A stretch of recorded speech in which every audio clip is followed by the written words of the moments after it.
आप सभी को जय मसीह की। प्रभु सभी को बहुत आशीष दे।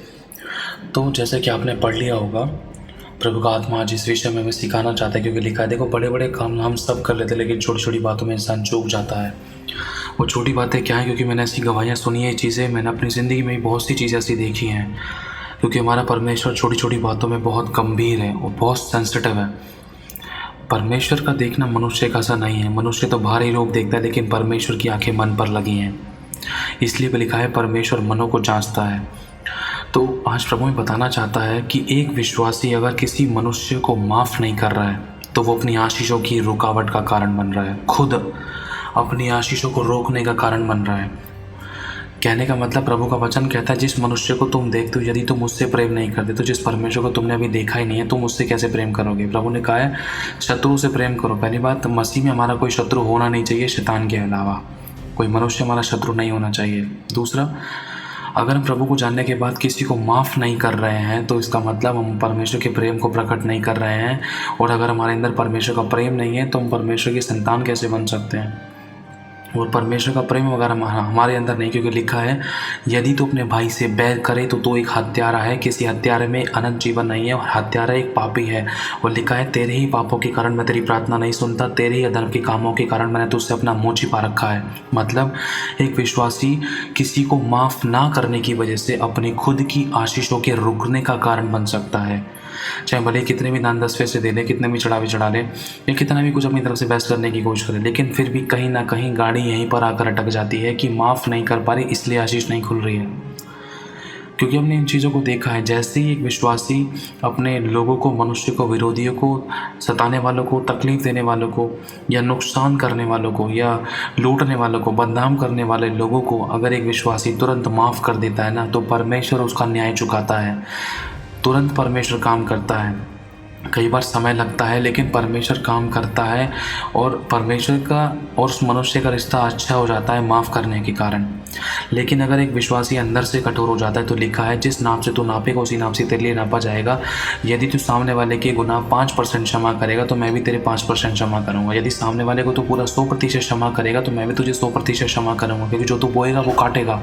अगर तू अच्छे की उम्मीद रखता है, अगर तू चाहता है कि आशीष पाए, तो तू सामने वाले को पूरी रीति से माफ़ कर। चाहे वो तुझे माफ़ नहीं कर रहा है, उसकी करनी उसके साथ है, लेकिन तू प्रभु के वचन को जानता है, तू एक विश्वासी है। प्रभु को जानने की खातिर यीशु मसीह ने क्रूस पर सबको माफ़ किया। यीशु ने गाली के बदले गाली नहीं दी। यीशु को मुंह पे थूका गया, उसकी दाढ़ी नोची गई, उसके साथ गाली गलौज किया गया, उसकी बुराई की, उसकी कमियां निकाली, उसका ठट्ठा उड़ाया, उसका अनादर किया, उसके मुंह पे थूका।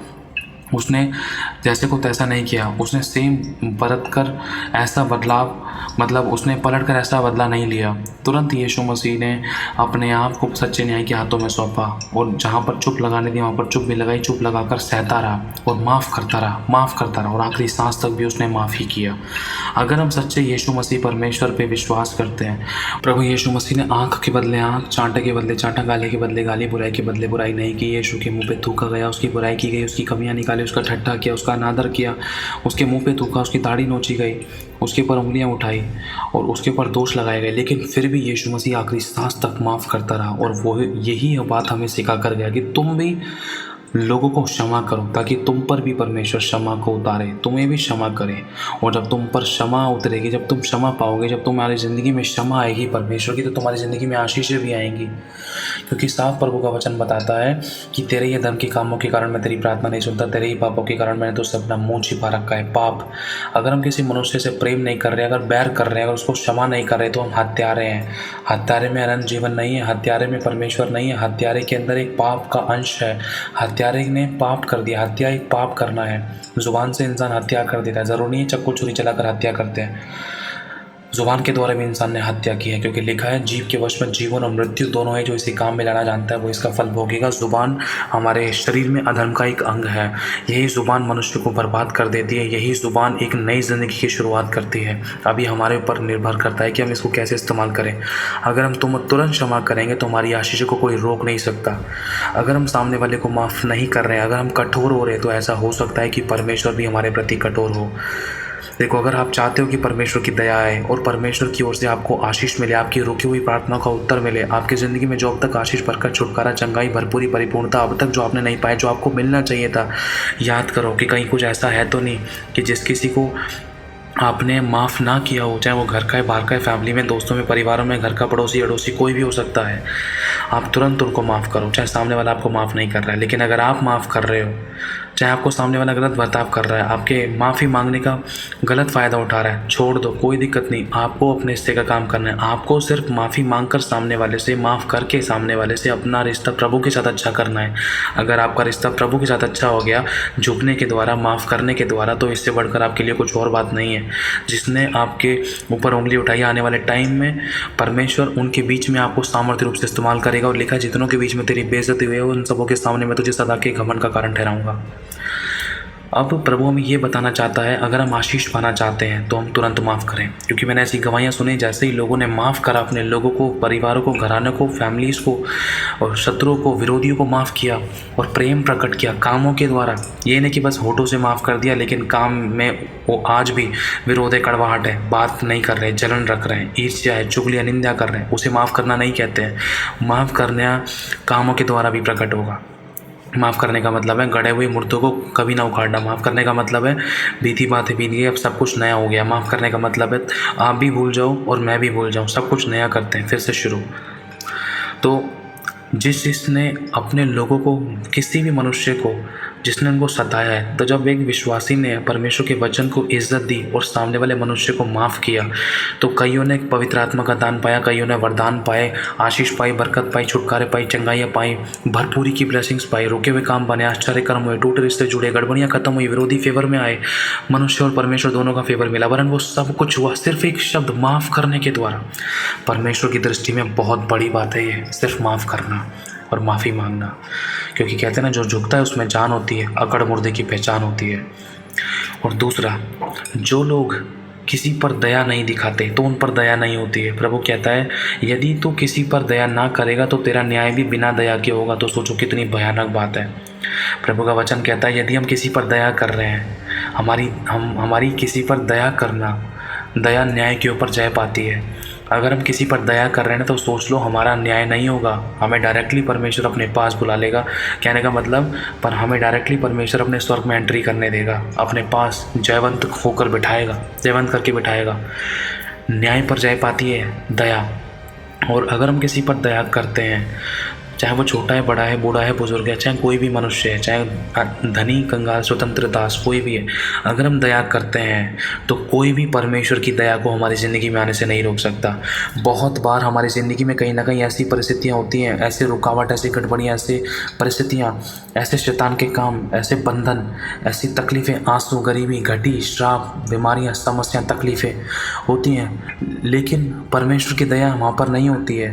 तो उस दया को पाने के लिए हमें दया करनी होगी। अगर हम चाहते हैं प्रभु की दया को हम पाएं, तो प्रभु की दया में चंगाई है, छुटकारा है, आशीष है, बरकत है, दुष्ट के बंधनों से आज़ादी है, पापों की क्षमा है, पुनरुत्थान की सामर्थ है, कुव्वत है, बल है, अभिषेक है, ताकत है, अनुग्रह है, भरपूरी, परिपूर्णता है, इज्जत, मान सम्मान है, आंसुओं का पोंछा जाना है, चंगाई है, आशीष है, बरकत है, भरपूरी है। और परमेश्वर की दया, शांति, शालोम, सुख, चैन, विश्राम, आराम है, उसकी दया के अंदर वो सब है। अगर हम किसी पर दया करते हैं तो परमेश्वर ये सब बातें अपनी महिमा की हमें देगा। और हमें कभी ज़िंदगी में देह, प्राण और आत्मा में कभी किसी भली वस्तु की कोई घटी नहीं होगी। अगर परीक्षा है वो बात अलग है, ध्यान रखना, परीक्षा में भी परमेश्वर आपको निकास कराएगा, जय दिलाएगा, वो साथ नहीं छोड़ेगा, हाथ नहीं छोड़ेगा। अगर बात ये है, अगर आप लोग हाथ ना छोड़ो तो परमेश्वर भी नहीं छोड़ेगा। क्योंकि लिखा, यदि तुम मुझे ढूंढोगे तो मैं मिला करूँगा, यदि तुम मुझे त्याग दोगे तो मैं भी तुम्हें त्याग दूंगा। इसीलिए प्रभु कहना चाहता है, दया करो तो तुम पर भी दया की जाएगी। जिस नाप से तुम नापोगे उसी नाप से तुम्हारे नापा जाएगा। चाहे सामने वाला तुम पर दया नहीं कर रहा है, चाहे सामने वाला गलत व्यवहार कर रहा है, उंगली उठा रहा है, दोष लगा रहा है, बुराई कर रहा है, कमी निकाल रहा है, ठट्टा कर रहा है, नादर कर रहा है, चुगली कर रहा है, निंदा कर रहा है, आपकी बेइज्जतियाँ कर रहा है, आपको लूट रहा है, आपके ऊपर दया नहीं दिखा रहा है, लेकिन आप दया दिखाओ। आपकी दया दिखाना परमेश्वर को बेचैन कर देगी कि वो आपका स्तर ऊँचा करे, आपकी ज़रूरत को पूरा करे, आपका इज्जत, मान, सम्मान बढ़ाए, जो आपने खोया है वो आप उसको पाओ। आपकी दया करना सामने वाले व्यक्ति पर परमेश्वर को बेचैन कर देगी कि आपकी ज़िंदगी के आंसू पोंछे जाए, परेशानियां खत्म हो, तकलीफ, दर्द, पीड़ा, आंसू, समस्याएं खत्म हो और आपको परमेश्वर आशीष दे। परमेश्वर को आप बेचैन कर सकते हो आपकी दया के द्वारा। मेरे भाइयों और बहनों, दया में इतनी पावर होती है और इसी दया के कारण है ना आज हम जीवित हैं। ये दया है, दया करता है परमेश्वर आपकी और मुझ पर। क्योंकि लिखा है, पापों ही के कारण इंसान की भलाई नहीं होती, पाप का फल मृत्यु है, लेकिन उसकी दया हमें मन फिर आपका अवसर देती है। मेरे भाइयों और बहनों, अगर हम चाहते हैं कि हम बड़े लेवल पर जाएं, हमारे काम financially, spiritually, socially, health wise हम बेस्ट एंड ब्लेसड हो, आशीषित हो। कोई दुख, कोई विपत्ति, कोई महामारी, मारो हो हमारे डेरे के निकट ना आए। हम जिस काम में हाथ डालें हमारे हाथ के सब काम सफल हो, हम बढ़ते जाएं, प्रभावशाली हो, आशीषित हो, फलवंत हो, फ्रूटफुल हो, ब्लेस हो और आशीषित हो, बढ़ते जाएं। जिस काम में हाथ लगाए हमारे हाथ के सब काम सफल हो, हमारी लाइफ बहुत रॉयल और एम्बेसडर, बेस्ट एंड ब्लेसड हो जाए, सोचो समझ से बढ़कर बहुत आलीशान हो जाए। तो एक ये भी तरीका है कि हम हर एक मनुष्य पर दया करें, चाहे कोई अपना है चाहे कोई पराया है। मसीह में हम मनुष्य पर अगर हम दया करेंगे तो ध्यान रखना परमेश्वर हम पे दया करें, क्योंकि प्रभु ये कहता है यदि तुझे दया चाहिए तो तू सामने वाले के ऊपर पूर्ण रूप से दया कर, उस दया को कर्म के द्वारा भी प्रकट कर कि तूने सच में सामने वाले के ऊपर दया की है। चाहे सामने वाले ने तेरे को कितना भी सताया, कितना भी जलील किया, कितना भी तेरे आंखों में आंसू दिया, कितना भी तेरे साथ गलत व्यवहार किया, कितना भी तेरे को बेइज्जत किया, कितना भी उंगली उठाई, कितना भी तुझ पर दोष लगाया, लेकिन तू उस पर दया कर। आखिरी सांस तक हमें दया करनी है, जैसे कि यीशु ने आखिरी सांस तक हमें क्षमा किया और हम पर दया की, हमें नष्ट नहीं किया, हमें मौका दिया। उसको पता था कि हम पापी हैं, लेकिन फिर भी उसने हमें मौका दिया। कोई नहीं बेटे, गिर गया ना, फिर से उठ, फिर से दया करूंगा, फिर से बड़ा करूंगा, फिर से तुझे उठाऊंगा, फिर से तुझे चलाऊंगा, फिर से कोशिश कर, कोई बात नहीं, तेरे पापों को मैं क्षमा करूंगा, फिर से दया करूंगा, फिर से दया करूंगा। आज तक वो आपकी और मेरे ऊपर दया कर रहा, तभी हम आज इस वचन को सुन पा रहे हैं। अगर उसकी दया ना होती ना तो आज का दिन देख नहीं पाते, सोते के सोते रह जाते, वेंटिलेटर पे होती है, मर चुके होती है, कब्रों में सो चुके होते। ये परमेश्वर की दया है कि आज हम जीवित हैं, आज हम मर मिटने गए, उसकी महाकरुणा का फल है। इसीलिए मेरे भाइयों बहनों, खुदावंत की दया अगर हम कामों के द्वारा प्रकट करें, अगर हम खुदावंत की क्षमा अगर हम अपने कामों के द्वारा प्रकट करें, तुरंत सामने वाले को क्षमा करें, तुरंत सामने वाले पर दया करें, तो इससे प्रकट होगा कि हम सच्चे यीशु मसीह पर, हम उसके सच्चे विश्वासी हैं। उस सच्चे यीशु के हम सच्चे विश्वासी हैं, उस सच्चे यीशु के हम सच्चे दास और सेवक और उसके बेटा और बेटी हैं। हमारे कामों के द्वारा प्रकट होगा कि हम किस पर विश्वास करते हैं, सिर्फ होठों से नहीं वरन अपने कामों के द्वारा प्रकट करना है।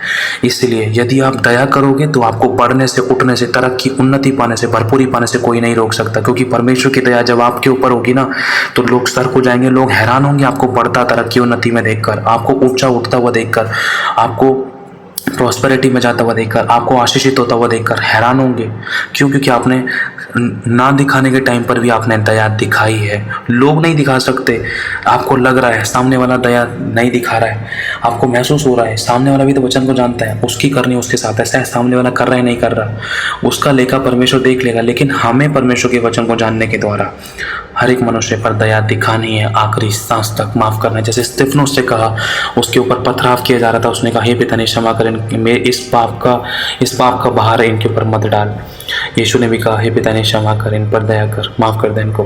उसी प्रकार से मेरे भाई और बहनों, आपको और मुझे माफ़ करना है। दया अगर हम करेंगे तो हम दया पाएंगे और हमारा न्याय नहीं होगा और हम परमेश्वर के साथ अनंत काल के जीवन में प्रवेश करेंगे और हम आशीषित होंगे। अगर हम तुरंत माफ़ करेंगे तो हमारे रास्ते खुलेंगे, हम आशीषित होंगे। हमारी आशीषों को देखकर विरोधी, जो लोग हमें अपना शत्रु समझते, वो हैरान होंगे, अरे ये लोग कैसे बढ़ रहे हैं। उनको नहीं पता है, लेकिन हमें पता है। हमारे बढ़ने की चाबी तुरंत माफ़ करना और तुरंत दया करना है, क्योंकि ये इन बातों से परमेश्वर प्रसन्न होता है।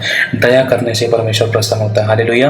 प्रभु आशीष से आप सभी को जय मसीह की। एक बार कर देखो आप बढ़ता हुआ महसूस करोगे। करना आसान नहीं है, थोड़ा कठिन था, सहन करना पड़ता है। अगर आपको रोना है तो खुदा के आगे रो लो, लेकिन जुबान पर नियंत्रण करके माफ करके आगे बढ़ चलो, दया दिखाकर आगे बढ़ चलो। खुदा आपको इसको रिवॉर्ड देगा, क्योंकि प्रतिफल देने के लिए परमेश्वर के पास है, किसी मनुष्य के पास नहीं।